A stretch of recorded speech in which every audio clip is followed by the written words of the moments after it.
Hello, hello! Magtatanim tayo ng aking kamyas. Ayan. Diyan na lang muna siya. Binili namin to sa San Carlos. 150 pesos lang to. Naku, isang buwan na ata to hindi namin nalalagay sa natatanim sa paso kasi nga gusto ko malaki sana. Hindi naman kami pwedeng magtanim sa lupa pa kasi malay natin, hindi pa natin alam kung anong plano dito sa lupa. So, puro paso na lang muna kami. So, dyan na lang muna siya for the meantime.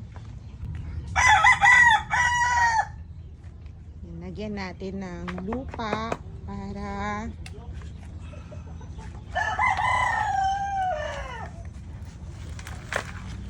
ano siya. Asawa ko naglalagay kasi masama ang tama ng kamay ko, masakit. May pilay ang aking kamay. So ayan, asawa ko muna ang nagbubuhat-buhat.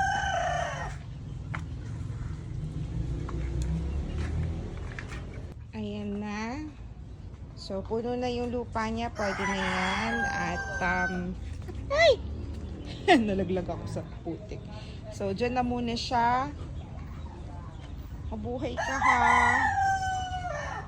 Ayan. Tabi niya muna ang aking fortune plant na napakalago. Hindi namin siya mabonsai, maputol-putol pa kasi busy pa tayo. So, ay replant din natin yung ating fortune plant soon. Ayan. Video natin siya ng sa malayo para makita ang ganda.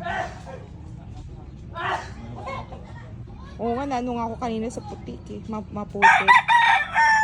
Ayan, mayroon siyang kasama doon na lalong. Mga alaga ni Alex. Ayan. Ayan, kasama niya yan. So malayo naman yung papa, hindi naman yung matutuka. Diyan lang mo to sa kabila. Ayaw yung isa. Nagkalat yung mga ano dito eh. Ito pa pala yung isa.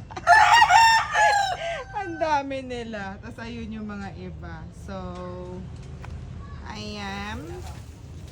Nakita ko sa inyo ulit ang aking pinagkakaabalahan dito sa aming bahay kubo. Ayan, ito na ang aking bida sa aking content ngayon, ang aking kamyas. Tagal na namin gustong magtanim ng kamyas.